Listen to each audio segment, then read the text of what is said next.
Hello there. Thanks for listening. This is White Ash Flies with Colin Mahoney. And tonight we're presenting episode 3 of the Adams-Jefferson Letters, the late correspondence between John Adams and Thomas Jefferson. You can follow White Ash Flies and find previous recordings on SoundCloud, Spotify, and on Twitter at Colin Mahoney15. And now for episode 3 of the Adams-Jefferson Letters on White Ash Flies. Adams to Jefferson, Quincy, October 12, 1812. Dear Sir, I have a curiosity to learn something of the character, life, and death of a gentleman whose name was Wollaston, who came from England with a company of a few dozens of persons in the year 1622, took possession of an height on Massachusetts Bay, built houses there for his people, and after looking about him and not finding the face of nature smiling enough for him, went to Virginia to seek a better situation, leaving the government of his little band in the hands of Thomas Morton. As I have not found any account of him after his departure from his little flock in any history or record of New England, I should be very much obliged to you for any information you can give me of any notice that remains of him in Virginia. My curiosity has been stimulated by an event of singular oddity. John Quincy Adams, at Berlin, purchased at an auction a volume containing 3 pamphlets bound together: Wood's Prospect, Wonder-Working Providence of Zion's Savior in New England, and The New English Canaan, or New Canaan, containing an abstract of New England composed in 3 books. The first book setting forth the original of the natives, their manners and customs, together with their tractable nature and love towards the English. The second book setting forth the natural endowments of the country, and what staple commodities it yieldeth. The third book setting forth what people are planted there, their prosperity, what remarkable accidents have happened since the first planting of it, together with their tenets and practice of their church. Written by Thomas Morton of Clifford's Inn, Gentlemen, upon 10 years' knowledge and experiment of the country.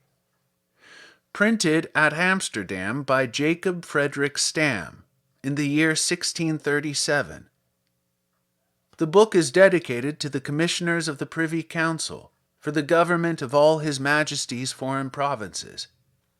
To add a trifle to the whimsical circumstances attending the adventures of this volume, there are a few words in manuscript on a blank leaf, which, had I seen them in any other place, I should have sworn were in the handwriting of my father. The design of the writer appears to have been to promote 2 objects. 1, to spread the fame and exaggerate the advantages of New England. 2, to destroy the characters of the English inhabitants, and excite the government to suppress the Puritans and send over settlers in their stead, from among the Royalists and the disciples of Archbishop Laud. That such a work had been written has been known by tradition, and I have inquired for it more than half a century, but have never been able to learn that any copy of it ever was seen in this country. The Berlin Adventurer is, I believe, the only one in America. It is possible, however, that some straggling copy of it may be in Virginia, and if you have ever seen or heard of it, I shall be obliged to you for the information. I know not whether you have in your library, extensive and well chosen as it is, any of our New England histories. If you have and feel any inclination to know anything of this Clifford's Inn man, this incendiary instrument of spiritual and temporal domination, you may find it in Neal's History of New England, Volume 3, First Hutchinson, 831, Winthrop's Journal, 20, 27, 321, 352, Second Belknap's biography, 332. He hints at his objects in his preface. I have observed how divers persons not so well affected to the weal public, in mine opinion, out of respect to their own private ends, have labored to keep both the practice of the people there and the real worth of that eminent country concealed from public knowledge, both which I have abundantly in this discourse laid open. Sir Christopher Gardiner, knight, as he calls him, though he was only a cavalier of Santiago de Compostela, a Roman Catholic and another tool of Archbishop Laud, as well as a companion and fellow laborer in the pious work of destroying the first planters of Plymouth and Massachusetts, writes in Laudum Authoris, and in the despicable verse of that age. This work a matchless mirror is, that shows the humours of the separatists, and those so truly personated by thy pen, I was amazed to see it. Nothing but opposition gainst the right of sacred majesty, men, full of spite, goodness abusing, turning virtue out of doors, to whipping, stalking, and full bent to plotting mischief gainst the innocent, burning their houses, as if ordained by fate, in spite of law, to be made ruinate. Another, in Laudum Authoris, by F.C. Armiger, shows the high church and high state principles of this group of Laudians and their inveterate hatred of the opposition to priestcraft and kingcraft, which animated the first settlers of New England. But that I rather pity, I confess, the practice of their church. I could express myself a satirist, whose smarting fangs should strike it with a palsy, and the pangs beget a fear, to tempt the majesty of those our mortal gods. Will they defy the thundering Jove? Like children they desire. Such is their zeal, to sport themselves with fire, so that I have seen an angry fly presume to strike a burning taper, and consume his feeble wings. Why in an air so mild are they so monstrous grown up, and so viled, that savages can of themselves espy their errors, brand their names with infamy, what is their zeal for blood, like Cyrus' thirst, will they be over head and ears accursed, a cruel way to found a church on. No, 'tis not their zeal, but fury blinds them so, and pricks their malice on, like fire to join and offer up the sacrifice of Cain. Jonas, thou hast done well to call these men home, to repentance, with thy painful pen. Then comes the author's prologue, in a similar strain of panegyric upon his New English Canaan, and of philippic against the inhabitants. If art and industry should do as much as nature hath for Canaan, not such another place for benefit and rest in all the universe can be possessed. The more we prove it by discovery, the more delight each object to the eye discovers, etc. In page 15 is a high-wrought eulogium of Sir Ferdinand Gorges, to whom he ascribes all the glory of discovering and settling in fine country situated in the middle of the golden mean, the temperate zone. Then he discovers the wondrous wisdom and love of God in sending his minister the plague among the Indians, to sweep away by heaps the savages, and in giving Sir Ferdinando length of days to see the same performed after his enterprise was begun, for the propagation of the Church of Christ, i.e., as I understand him, the church of Archbishop Laud and Sir Ferdinando Gorges. In chapter 2, page 17, he says, "In the year since the incarnation of Christ, 1622, it was my chance to be landed in the parts of New England where I found two sorts of people, the one Christians, the other infidels.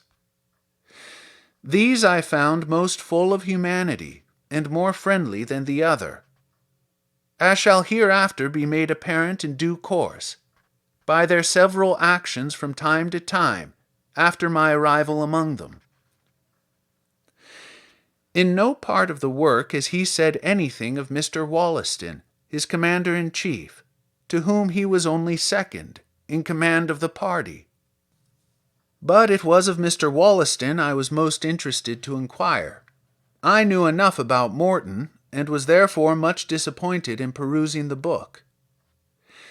The original Indian name of the spot possessed by the party was Passamaquoddy, but the people of the company changed it to Mount Wollaston, by which name it has been called to this day.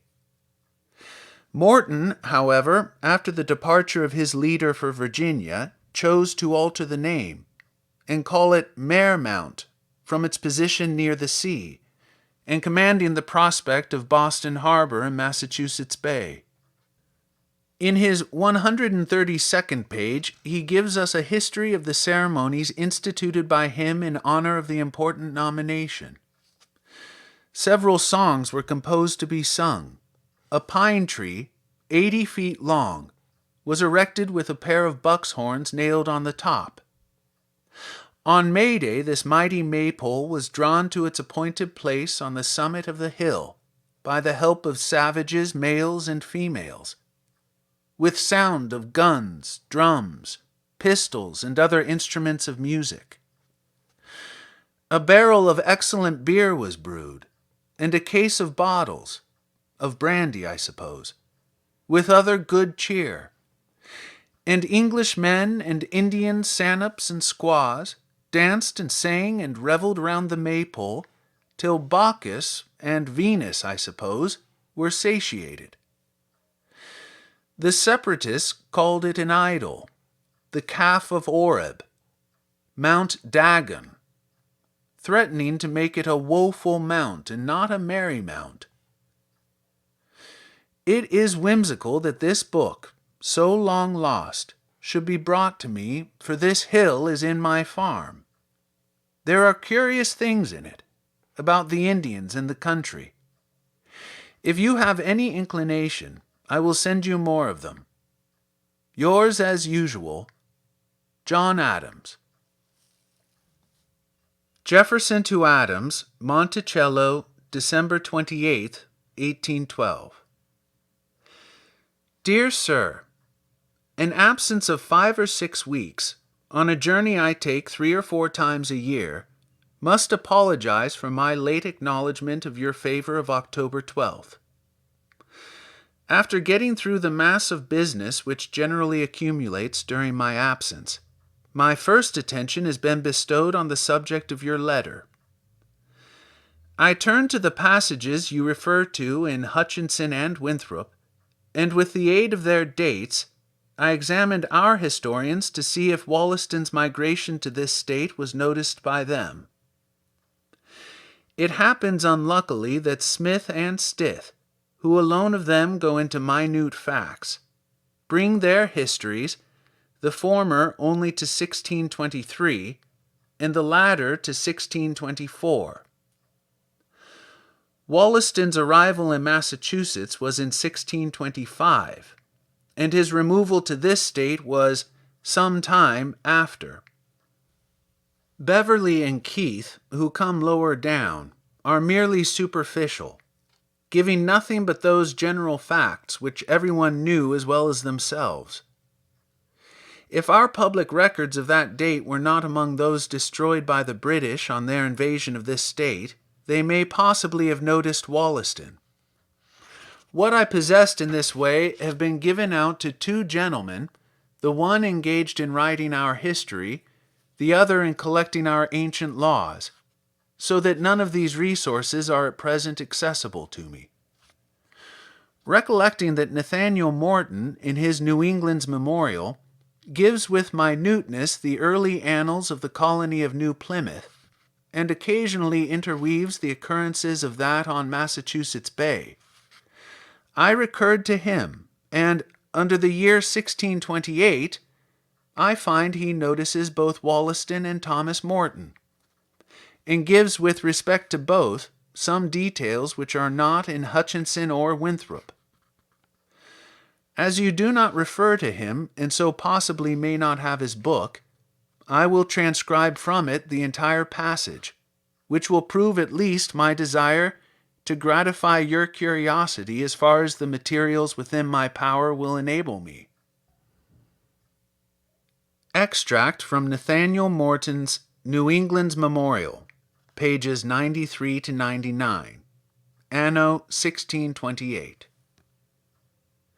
Whereas about 3 years before this time there came over one Captain Wollaston, a man of considerable parts, and with him 3 or 4 more of some eminency, who brought with them a great many servants, with provisions and other requisites, for to begin a plantation, and pitched themselves in a place within the Massachusetts Bay, which they called afterwards by their captain's name, Mount Wollaston, which place is since called by the name of Braintree. And amongst others that came with him, there was one Mr. Thomas Morton, who, it would seem, had some small adventure of his own or other men's amongst them, but had little respect, and was slighted by the meanest servants they kept. They having continued some time in New England, and not finding things to answer their expectation, nor profit to arise as they looked for, the said Captain Wollaston takes a great part of the servants, and transports them to Virginia, and disposed of them there, and writes back to one Mr. Rasdale, one of his chief partners, and accounted their merchant, to bring another part of them to Virginia likewise, intending to put them off there, as he had done the rest. And he, with the consent of the said Rasdale, appointed one whose name was Filcher, i.e. Fitcher, to be his lieutenant, and to govern the remainder of the plantation, until he or Rasdale should take further order thereabout. But the aforesaid Morton, having more craft than honesty, having been a pettifogger at Furnival's Inn, he, in the other's absence, watches an opportunity, commons being put hard among them, and got some strong drink and other junkets, and made them a feast. And after they were merry, he began to tell them he would give them good counsel. You see, saith he, that many of your fellows are carried to Virginia, and, if you stay still until Rasdale's return, you will also be carried away and sold for slaves with the rest. Therefore I would advise you to thrust out Lieutenant Filcher, and I, having a part in the plantation, will receive you as my partners and consociates. So may you be free from service, and we will converse, plant, trade, and live together as equals, or to the like effect.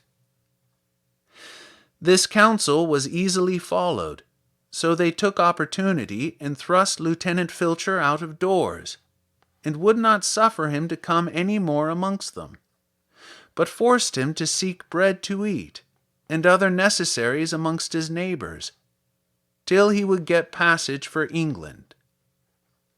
See the sad effect of want of good government?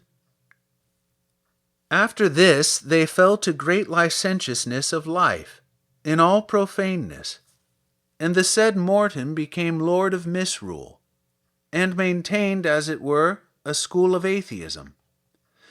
And after they had got some goods into their hands, and got much by trading with the Indians, they spent it as vainly in quaffing and drinking both wine and strong liquors in great excess, as some have reported 10 pounds worth in a morning, setting up a maypole, drinking and dancing about it, and frisking about it, like so many fairies, or furies rather. Yea, and worse practices, as if they had anew revived and celebrated the feast of the Romans' goddess Flora, or the beastly practices of the mad Bacchanalians. The said Morton, likewise, to show his poetry, composed sundry rhythms and verses, some tending to lasciviousness, and others to the detraction and scandal of some persons named, which he affixed to his idol, or idol maypole. They changed also the name of their place, and instead of calling it Mount Wollaston, they called it the Merry Mount, as if this jollity would have lasted always. But this continued not long, for shortly after, that worthy gentleman, Mr. John Endicott, who brought over a patent under the broad seal of England for the government of the Massachusetts, visiting those parts, caused that maypole to be cut down, and rebuked them for their profaneness, and admonished them to look to it that they walked better. So the name was again changed and called Mount Dagon. Now to maintain this riotous prodigality and profuse expense, the said Morton, thinking himself lawless, and hearing what gain the fishermen made of trading of pieces, powder, and shot, he, as head of this consortship, began the practice of the same in these parts. And first he taught the Indians how to use them, to charge and discharge them, and what proportion of powder to give the piece, according to the size or bigness of the same, and what shot to use for fowl, and what for deer. And having instructed them, he employed some of them to hunt and fowl for him, so as they became somewhat more active in that employment than any of the English, by reason of their swiftness of foot and nimbleness of body, being also quick-sighted, and by continual exercise well knowing the haunt of all sorts of game, so as when they saw the execution that a piece would do, and the benefit that might come by the same, they became very eager after them, and would not stick to give any price they could attain to for them, accounting their bows and arrows but baubles in comparison of them. And here we may take occasion to bewail the mischief which came by this wicked man, and others like unto him, in that notwithstanding laws for the restraint of selling ammunition to the natives, that so far base covetousness prevailed, and doth still prevail, as that the savages become amply furnished with guns, powder, shot, rapiers, pistols, and also well skilled in repairing of defective arms. Yea, some have not spared to tell them how gunpowder is made, and all the materials in it, and that they are to be had in their own land, and would, no doubt, in case they could attain to the making of saltpetre, teach them to make powder. And what mischief may fall out unto the English in these parts thereby, let this pestilent fellow Morton, aforenamed, bear a great part of the blame and guilt of it to future generations. But lest I should hold the reader too long in the relation of the particulars of his vile actings, whenas the English that then lived up and down about the Massachusetts, and in other places, perceiving the sad consequences of his trading, so as the Indians became furnished with the English guns and ammunition, and expert in the improving of them, and fearing they should at one time or another get a blow thereby, and also taking notice that if he were let alone in his way, they should keep no servants for him, because he would entertain any, how vile soever. Sundry of the chief of the straggling plantations met together, and agreed by mutual consent to send to Plymouth, who were then of more strength to join with them, to suppress this mischief. who, considering the particulars, proposed to them to join together to take some speedy course to prevent, if it might be, the evil that was accruing towards them, and resolved first to admonish him of his wickedness respecting the premises, laying before him the injury he did to their common safety, and that his acting concerning the same was against the king's proclamation.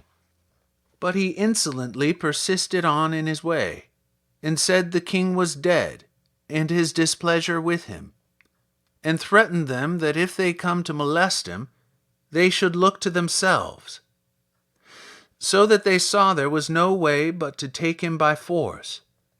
So they resolved to proceed in such a way, and obtained of the governor of Plymouth to send Captain Standish and some other aid with him, to take the said Morton by force, the which was accordingly done. But they soon found him to stand stiffly on his defense, having made fast his doors, armed his consorts, set powder and shot ready upon the table, scoffed and scorned at them, and he and his complices, being filled with strong drink, were desperate in their way. But he himself coming out of doors to make a shot at Captain Standish, he stepping to him, put by his piece and took him, and so little hurt was done. And so he was brought prisoner to Plymouth, and continued in durance till an opportunity of sending him for England, which was done at their common charge, and letters also with him to the honorable council for New England, and returned again into the country in some short time, with less punishment than his demerits deserved, as was apprehended. The year following he was again apprehended, and sent for England, where he lay a considerable time in Exeter jail. For besides his miscarriage here in New England, he was suspected to have murdered a man that had ventured moneys with him, when he came first into New England. And a warrant was sent over from the Lord Chief Justice to apprehend him, by virtue whereof he was by the governor of Massachusetts sent into England. And for other of his misdemeanors amongst them in that government, they demolished his house, that it might no longer be a roost for such unclean birds. Notwithstanding, he got free in England again, and wrote an infamous and scurrilous book against many godly and chief men of the country, full of lies and slanders, and full fraught with profane calumnies against their names and persons, and the ways of God. But to the intent I may not trouble the reader any more with mentioning of him in this history. In fine, sundry years after he came again into the country, and was imprisoned at Boston, for the aforesaid book and other things, but denied sundry things therein, affirming his book was adulterated. And soon after, being grown old in wickedness, at last ended his life in Piscataqua.